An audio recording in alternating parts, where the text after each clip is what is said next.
Hello guys, welcome to life in Portugal. Guys, ये video है आपके लिए, क्योंकि अगर आप यूरोप में रह रहे हैं या पोर्चुगल में रह रहे हैं और आपको अगर पेट रखना है तो क्या क्या रूल रेगुलेशन होंगे उसके बारे में मैं आपको बताती हूँ, या किस तरीके से यूरोप में जो एनिमल वेलफेयर भी उतना ही इम्पोर्टेंट है जितना कि ह्यूमन बींग्स है। तो चलिए स्टार्ट करते हैं अपनी वीडियो। जैसे हमें इंडिया की मैं बात करूँ तो इतने सारे डॉक्यूमेंट्स वगैरह की ज़रूरत नहीं होती, लेकिन यहाँ पर सीन डिफरेंट है भाई। तो अगर आप यहाँ पर पेट लेना चाहते हो तो बहुत ज़रूरी है कि आपको ये सब नॉलेज हो, उसके बाद ही आप पेट लें। तो मैं आपको बता दूं भाई, सबसे पहले तो जो अगर आप पेट लेते हो तो उसका रजिस्ट्रेशन और माइक्रोचिपिंग होना मस्ट है, क्योंकि उसके बिना आपके डॉग का वैक्सीनेशन भी नहीं होगा। उसके अलावा आप ट्रैवल भी नहीं कर पाएंगे और फाइन भी है अगर आपने रजिस्ट्रेशन और माइक्रोचिपिंग नहीं कराया। तो मैं उसका रूल बता दूं आपको। तो जो माइक्रोचिपिंग और रजिस्ट्रेशन है वो आपको जो डॉग या जो भी आपका पेट है उसके बर्थ के विद इन 20 डेज आपको ये कराना कंपलसरी होता है। या फिर अगर मान लो सपोज करो आप कहीं से ट्रैवल करके यहाँ पर अपने पेट के साथ आए तो आपको उसका रजिस्ट्रेशन यहाँ पर आने के 120 डेज के अंदर आपको उसको कराना पड़ेगा। उसके अलावा उनका वैक्सीनेशन जो है वो मतलब टाइमली होना चाहिए। जो स्पेशल ब्रीड के कुछ डेंजरस डॉग्स होते हैं उनके लिए कुछ स्पेशल या एडिशनल डॉक्यूमेंट होते हैं, जैसे कि मान लो अगर पिटबुल है या रोटविलर है तो आपके उसके लिए स्पेशल म्युनिसिपल लाइसेंस लेना बहुत ज़रूरी है, ठीक है। और उसके अलावा कुछ कंडक्ट है, जैसे मतलब अगर आपके पास पेट डॉग है और वो अगर उसको आपके नेबर से, जैसे आपके नेबर को जैसे उससे प्रॉब्लम है, जैसे मान लो बार्क करता है अनवांटेड, जैसे किसी की नींद डिस्टर्ब कर रहा है या कुछ है, तो उस केस में आपको ये इंश्योर करना पड़ेगा कि आपके पेट की वजह से आपके नेबर्स को प्रॉब्लम ना हो। अदरवाइज जो है आपका नेबर आपके लिए कंप्लेंट भी कर सकता है और पुलिस अगर ज़्यादा हो तो पुलिस कैन इंटरवीन या आपको फाइन वगैरह देना पड़ सकता है। तो वही अगर आप पेट रख रहे हैं तो एक पेट ओनर की रिस्पॉन्सिबिलिटी है कि वो उसकी वजह से जो है आपके नेबर्स को कोई प्रॉब्लम ना हो। उसके अलावा कुछ पब्लिक बिहेवियर है, जैसे कि अगर आप अपने डॉग के साथ वॉक पर जा रहे हैं तो आपको, जैसे अगर वो शिट वगैरह करता है या पुफ वगैरह करता है तो वो आपको क्लीन करना होता है। तो उसके लिए आप पॉली बैग वगैरह लेके जाओगे। यहाँ पे सभी लेके जाते हैं, मतलब और करते भी हैं, मैंने देखा हुआ है। तो भाई यहाँ पर ये नहीं कि हाँ आप बाहर गए। इंडिया में तो बेसिकली होता ही क्या है कि आप डॉग्स को वॉक पे ही इसीलिए लेके जाते हो ताकि वो घर में मतलब पूप वगैरह ना करे।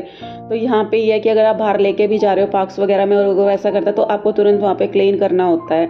तो ये काफ़ी अच्छा मुझे लगा। उसके अलावा पब्लिक बिहेवियर में ये आता है कि आपको उसको बांध के, मतलब पेट को जो है अगर डॉग है तो उसको बांध के लेके जाना पड़ेगा ताकि वो आसपास किसी को हार्म ना करे, क्योंकि भाई कुछ जो ब्रीड्स होती है काफ़ी मतलब क्या कहूँ उसको, एंग्री या कुछ इस तरीके से होती हैं कि वो दूसरे को हार्म पहुँचा सकती हैं। तो इसलिए अब बात करते हैं भाई, अगर आप यूरोप में रह रहे हैं और आपको अपने पेट के साथ ट्रैवल करना है तो आपको क्या क्या डॉक्यूमेंट चाहिए होंगे। तो भाई आपको अगर ट्रैवल करना है विद इन यूरोप, तो यूरोपियन यूनियन, तो आपको क्या करना पड़ेगा। सबसे पहले आपका पेट का जो है पासपोर्ट होना चाहिए विद माइक्रोचिपिंग नंबर, ठीक है। यहाँ पर भी माइक्रोचिपिंग देखिए इंपॉर्टेंट है, just to ensure the safety of animals. उसके अलावा रेबीज वैक्सीनेशन प्रूफ आपको देना होगा वेट, और उसके अलावा वेट हेल्थ सर्टिफिकेट, यानी कि आपके डॉग या कैट का आपको हेल्थ सर्टिफिकेट भी देना होगा। अगर इन केस अगर आप मतलब ये सब चीज़ें फॉलो नहीं करते हो तो आपके पास जो फाइन का क्या प्रोविज़न है यहाँ पर वो मैं आपको बता देती हूँ। सपोज़ आपने माइक्रोचिपिंग और रजिस्ट्रेशन नहीं कराया तो आपको अराउंड 50 यूरो से लेकर आपको 3740 यूरो तक फ़ाइन देना होगा। सेम वैक्सीनेशन के लिए भी है, माइक्रोचिपिंग, रजिस्ट्रेशन और वैक्सीनेशन के लिए सेम फ़ाइन है 50 यूरो टू 3740 यूरो। उसके अलावा पब्लिक कंडक्ट, यानी कि अगर डॉग आपका किसी को काट लेता है या आपके नेबर को प्रॉब्लम होती है या कुछ है तो उसके लिए फ़ाइन है 25 यूरो से लेकर 374 यूरो। और अगर आप कोई भी, जैसे अगर आप बाहर जा रहे हो तो आप क्लीनिंग वेस्ट वगैरह जो होता है, यानी कि पूप वगैरह होती है, अगर आप उसको क्लीन नहीं करते हो तो उसके लिए भी जो फ़ाइन है आपका 25 यूरो से लेकर 374 यूरो है। तो भाई ये कुछ है। और डेंजरस ब्रीड के लिए भी सेम है कि अगर आपने अपने डेंजरस ब्रीड का जिसमें कि रोटविलर वगैरह आते हैं, अगर आपने उसका रजिस्ट्रेशन वगैरह नहीं कराया है तो उसके लिए 500 यूरो से 3740 यूरो तक आपको फ़ाइन देना पड़ता है। उसके अलावा जो एनिमल वेलफेयर की मैं बात करूँ कि यहाँ पर आप अपने डॉग्स वगैरह को नेगलेक्ट नहीं कर सकते, एब्यूज़ नहीं कर सकते, या उसको आप छोड़ नहीं सकते। सपोज़ कई बार ऐसे होता है ना कि आपका डॉग बीमार हो गया या उसकी एज हो गई, अब आपका मन नहीं है उसको केयर करने का, तो आप उसको छोड़ देते हो इंडिया में, तो उसके लिए यहाँ पर फ़ाइन है 3740 यूरो।